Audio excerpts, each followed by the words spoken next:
우리가 처음 이제 자료를 배우는데 왜 데이터가 중요할까요? 자료? 뭐 여태까지 우리가 뭐 그런 거 몰라도 잘 썼잖아요. 근데 통계 분석할 때는 자료가 중요합니다. 왜 중요하냐? 자료의 형태에 따라서 통계 분석이 나중에 결정이 됩니다. 우리가 오늘 배우는 기술 통계도 명목 자료의 형태에 따라서 얘를 표로 정리해야 되느냐, 수치로 정리해야 되느냐, 이렇게 결정이 돼요. 어쨌든, 뒤에 가면 우리가 제일 오른쪽에 있는 여러 가지 분석 방법들을 다 배울 겁니다. 요건 한 학기 동안에 다 배우는 분석 방법들이거든요. 근데 얘가 뭐에 의해서 결정이 되냐면, 물론 이 분석 방법의 목적이 있어요. 뭐 차이 검증이다, 뭐 관계 검증이다, 뭐 이런 얘기를 하는데, 실제로 차이 검증이든 관계 검증이든 간에 자료의 형태가 결정이 되면 이대로 쫓아가야 돼요. 만약에 교차 분석을 하는데 수치형으로 안 됩니다. 이해가 되셨죠?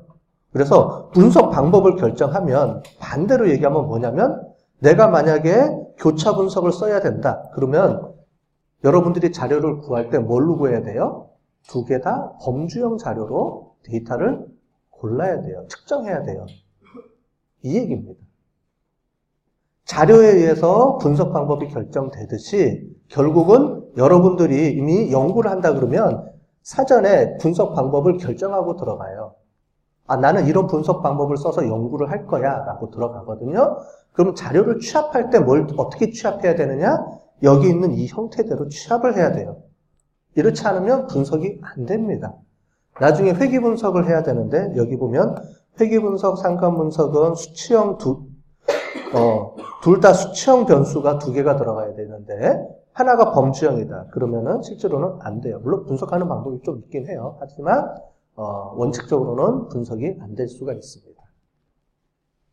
어쨌든 위에 범주형이면 도표나 그래프 또는 이렇게 요약 정리하면서 제일 마지막에 분석은 교차 분석이라는 걸 이용을 할 거고요. 두 번째 범주형, 수치형 하게 되면 하나는 범주형이고 하나는 수치형이다 그러면 요약 방법은 도표 또는 도표 플러스 수치 이렇게 두 가지로 구분이 됩니다. 나중에 할 거예요. 다 오늘. 그 다음에 그룹별 평균 이런 걸 할 겁니다. 그래서 T테스트, 아노바 이런 게 쓰이고요. 마지막으로 수치형 자료는 수치로 요약이 되고요. 그 다음에 산술 평균 이런 걸 쓰게 되고 나중에 상관 분석, 회귀 분석 이런 걸 분석하게 됩니다. 자, 그렇다면 자료의 종류를 크게 보면 이렇게 나눌 수가 있어요. 범주형 자료, 수치형 자료. 옛날에는 제가 질적, 양적 이런 말도 번갈아 가면서 썼는데 어쨌든 범주형 자료와 수치형 자료가 있습니다. 여러분들이 자료의 종류는 하면 일단은 두 가지만 기본적으로 알면 돼요. 밑에 더 쪼개지긴 하지만 쪼개지는 거는 굳이 모르셔도 되고요. 기본적으로는 범주형이냐 수치형이냐 이것만 알으셔도 됩니다.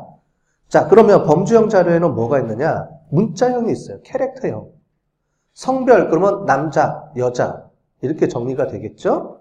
그 다음에 자동차 종류, 그러면 트럭, 상용차 이렇게 돼 있어요. 이런 걸 우리가 문자형이라고 합니다.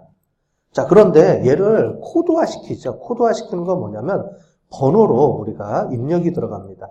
실제로는 여러분들이 문자형으로 저장이 되겠지만 나중에 분석을 하면 분석은 전부 다 코드형으로 다 바뀌어서 들어가야 돼요. SPSS 분석할 때는 코드형으로 바뀝니다. 자, 우리 이따 뒤에 실습할 때 나올 거예요.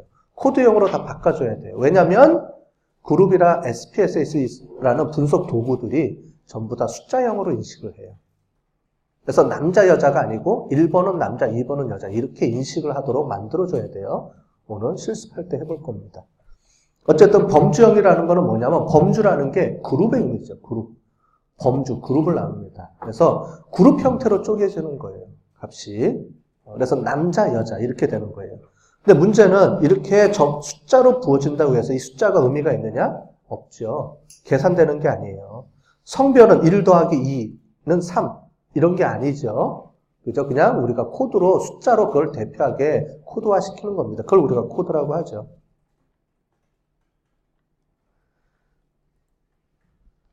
자, 수치형으로는 이산형이라는 게 있는데 이산형은 뭐냐면 정수입니다. 우리가 수학 시간에 배운 정수냐 실수냐의 의미예요. 두 가지입니다.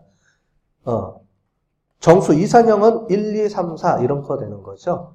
그래서 뭐 자녀 수 그러면 1명, 2명, 3명 이렇게 돼 있죠. 1.2명 이런 건 없죠. 1명, 2명, 3명이 돼야 되는 거죠. 자동차도 1대, 2대, 3대 이렇게 되는 것처럼. 자, 그래서 이렇게 돼 있는 거고 연속형은 실제로 값이 소수점 밑으로 여러 개가 정해져 있는 거죠. 이런 걸 우리가 연속형이라고 얘기를 합니다. 자, 범주형 자료는 크게 명목 또는 속성, 변수 이렇게 부릅니다. 뒤에 가면은 척도랑 연결돼서 또 같이 할 거예요. 그래서 코드 숫자를 부여합니다. 그래서 성별, 학력 이렇게 나오는데 중요한 거는 여기 있죠. 연산을 할 수가 없습니다. 왜 제가 이 얘기를 하느냐면 여러분들이 실제로 나중에 회사 같은 데 들어가서 분석해 갖고 오라 그러면요. 남자, 여자도 다 평균을 내 갖고 와요. 남자, 여자 혈액형도 평균 내 갖고 와. 이게 무슨 말이냐면 기업의 데이터베이스에는 남자, 여자 저장되어 있는 게 아니고 남자는 1, 여자는 2 이렇게 저장이 되어 있어요. 데이터베이스에서도. 그러면 엑셀로 뽑아 갖고 오니까 성별 1, 2, 1, 2, 1, 2 돼 있으니까 눈에 숫자로 보이잖아요. 그러니까 그걸 다 평균을 낸다고요. 그런 사람들이 무지하게 많습니다. 실제로 가보면. 근데 그런 게 아니라는 거예요. 그거는 코드화 시킨 건데 그 코드에다가 코드를 이용해서 뭔가를 계산하려고 하면 안 됩니다. 자, 그래서 저희가 항상 얘기하는 게 이게 데이터 형태가 범주형이냐 이걸 꼭 확인하고 그 다음에 얘를 평균을 낼지 안 낼지를 결정을 해줘야 되는 거예요. 자, 순서형 자료는 연속 자료라고 부르고요. 뭐 여러 가지 이산형 자료와 연속형 자료, 조금 전에 우리가 봤던 그런 자료들이 있습니다. 뭐 요거는 넘어가도록 할게요. 자, 그러면 위에 예제를 한번 들어보겠습니다. 자, 가격 이렇게 우리가 딱딱 끊어지는 거를 뭐라고 불렀죠? 이산형 자료라고 부르고요. 속도는 뭘로 볼 수 있죠? 연속형. 그 다음에 색깔인데 1, 2, 3 이렇게 정해져 있으면 얘는 뭐라고요? 코드형. 색깔 노랑, 빨강, 파랑 이렇게 정해져 있으면 얘는 문자형. 이렇게 우리가 구분이 될 수 있다라고 보면 됩니다.